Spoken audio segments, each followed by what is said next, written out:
तारीख थी 1 जनवरी 1818। जगह थी भीमा कोरेगांव, पुणे। यह वह दिन था जिसने इतिहास की धारा को बदल कर रख दिया।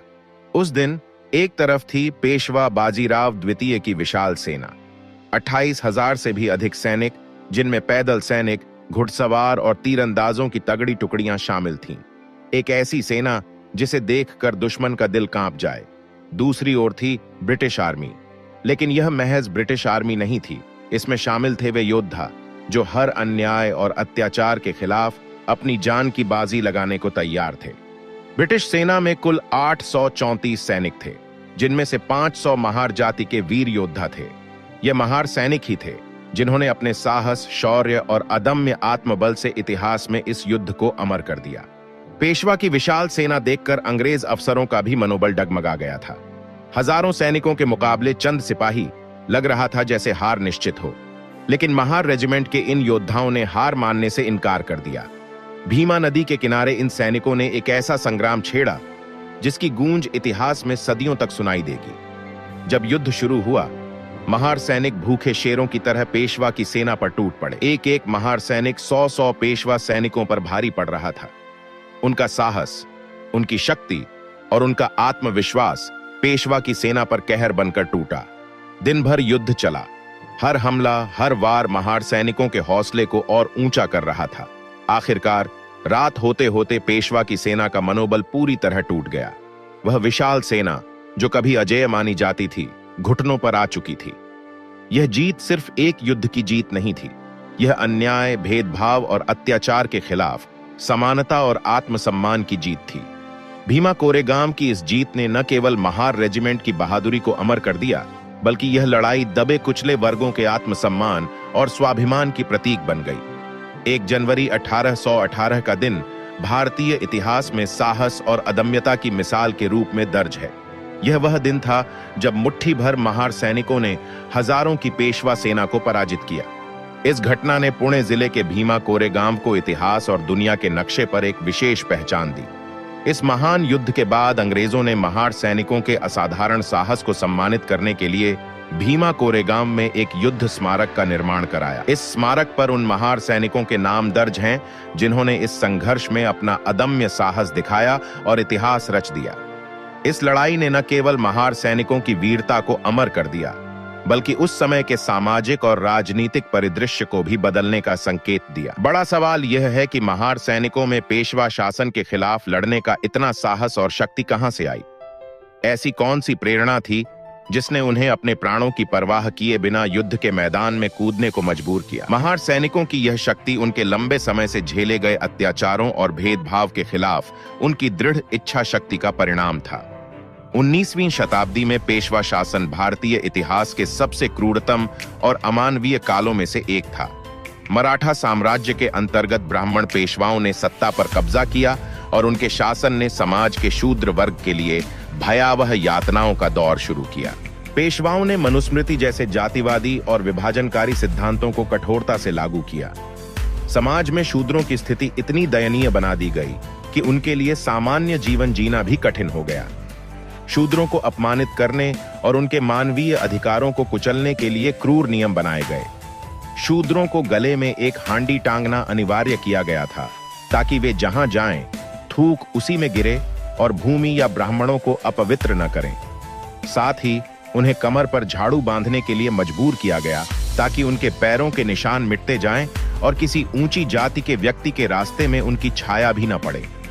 पेशवा शासन में शूद्र केवल दोपहर के समय ही बाहर निकल सकते थे, क्योंकि उस समय उनकी परछाई सबसे छोटी होती थी। यह व्यवस्था इसलिए थी ताकि उनकी परछाई ब्राह्मणों या अन्य ऊंची जातियों पर न पड़े, जिससे वे अपवित्र महसूस न करें। इसके अलावा शूद्रों को अपने पैरों में घुंघरू या घंटी बांधने के लिए मजबूर किया जाता था। इसका उद्देश्य था कि उनकी आवाज सुनकर ब्राह्मण दूर से ही सतर्क हो जाएं और उनके संपर्क में आने से बच सकें। यह कदम शूद्रों को इंसान से अधिक एक चेतावनी संकेत की तरह इस्तेमाल करने जैसा था। शूद्रों पर पढ़ाई लिखाई और संपत्ति अर्जित करने पर पूर्ण प्रतिबंध था। शिक्षा और संपत्ति, जो किसी भी व्यक्ति के सम्मानजनक जीवन के लिए महत्वपूर्ण होती है, उनसे पूरी तरह छीन ली गई थीं। उनका जीवन केवल गुलामी, अपमान और यातनाओं तक सीमित कर दिया गया था। पेशवा शासनकाल न केवल सामाजिक असमानता का चरम था, बल्कि यह मानवता के मूल सिद्धांतों के खिलाफ एक क्रूर शासन व्यवस्था का प्रतीक बन गया। इतिहास के एक ऐसे दौर में जब पेशवाओं ने दलित समुदाय के लोगों पर अमानवीय अत्याचार किए और उनका हर तरह से शोषण किया, महार समुदाय के लोगों को ब्रिटिश सेना में शामिल होने का मौका मिला। यह मौका महज संयोग नहीं था, बल्कि ब्रिटिश सरकार की एक रणनीति थी। अंग्रेज समझ चुके थे कि भारतीय समाज में जाति व्यवस्था कितनी गहरी और विभाजनकारी है। उन्होंने इसी कमजोरी का फायदा उठाने के लिए महार रेजिमेंट का गठन किया। ब्रिटिश सेना में शामिल सवर्ण सैनिक शूद्रों के साथ कोई संबंध नहीं रखना चाहते थे। ऐसे में महार समुदाय के लिए अलग से रेजिमेंट बनाई गई। महारों के दिलों में पेशवा साम्राज्य के अत्याचारों के खिलाफ गुस्सा भरा हुआ था। सदियों तक अपमान और भेदभाव सहने के बाद अब उनके पास अपनी ताकत दिखाने का मौका था। 1 जनवरी 1818 को भीमा कोरेगांव की ऐतिहासिक लड़ाई में यह मौका आया। पेशवा बाजीराव द्वितीय की विशाल सेना, जिसमें लगभग 28,000 सैनिक थे, उनका सामना सिर्फ 500 महार सैनिकों से हुआ। लेकिन इन महार सैनिकों ने अप्रत्याशित साहस और रणनीति का प्रदर्शन करते हुए पेशवा की सेना को धूल चटा दी। इस लड़ाई में महार सैनिकों के लिए अंग्रेजों की वफादारी से अधिक महत्व उस अपमान और भेदभाव का बदला लेना था जो उन्होंने सदियों से सहा था। यह सिर्फ एक युद्ध नहीं था, बल्कि सामाजिक न्याय और आत्मसम्मान की लड़ाई थी।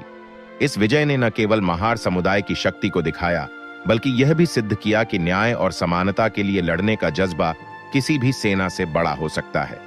भीमा कोरेगांव की यह लड़ाई भारतीय इतिहास में एक मील का पत्थर है, जो दलित समुदाय के साहस और उनके संघर्ष की प्रतीक बन गई। इसने यह संदेश दिया कि जब अन्याय के खिलाफ आवाज उठाई जाती है तो किसी भी बाधा को पार किया जा सकता है। 1 जनवरी 1927 का दिन भारतीय इतिहास में एक महत्वपूर्ण मील का पत्थर साबित हुआ, जब डॉक्टर भीमराव अंबेडकर ने भीमा कोरेगांव का दौरा किया। यह केवल एक यात्रा नहीं थी, बल्कि सामाजिक न्याय और समानता की दिशा में एक ऐतिहासिक पहल थी। बाबा साहब के इस कदम ने दलित समाज के भीतर एक नई चेतना और आत्मसम्मान की भावना का संचार किया। भीमा कोरेगांव का युद्ध, जो 1 जनवरी 1818 को हुआ था, दलित वीरता और साहस का प्रतीक है। इस युद्ध में दलित सैनिकों ने अपनी बहादुरी और अदम्य साहस का परिचय देते हुए पेशवाओं को हराया था। यह घटना इतिहास में भले ही उपेक्षित रही हो, लेकिन बाबा साहब ने इस युद्ध के महत्व को पहचाना और इसे दलित समाज के लिए प्रेरणा का स्रोत बनाया। उनके भीमा कोरेगांव जाने से समाज में एक संदेश गया कि दलित न केवल सहने वाले हैं, बल्कि अपने अधिकारों के लिए संघर्ष करने की क्षमता भी रखते हैं। जो लोग पहले खुद को कमजोर और हीन मानते थे, उन्हें यह एहसास हुआ कि उनके पूर्वजों ने भी शौर्य और पराक्रम की मिसाल पेश की है। इस घटना ने दलित समाज को अपने इतिहास पर गर्व करना सिखाया और उन्हें आत्मनिर्भरता की राह पर आगे बढ़ने की प्रेरणा दी। डॉक्टर अंबेडकर की यह पहल केवल इतिहास का पुनर्स्मरण नहीं थी, बल्कि एक आंदोलन की शुरुआत थी, जिसने सामाजिक और मानसिक गुलामी की जंजीरों को तोड़ने का मार्ग प्रशस्त किया। भीमा कोरेगांव की यह यात्रा एक नई शुरुआत की गाथा है, जो आने वाली पीढ़ियों को आत्मसम्मान और समानता की प्रेरणा देती रहेगी। यह एक गर्व का विषय है कि धीरे धीरे दलित समुदाय हर साल 1 जनवरी को भीमा कोरेगांव में जुटने लगे हैं। आज यह स्थान लाखों लोगों के लिए प्रेरणा का केंद्र बन गया है। हर साल लाखों लोग यहां आकर अपने पूर्वजों की बहादुरी और संघर्ष को याद करते हैं।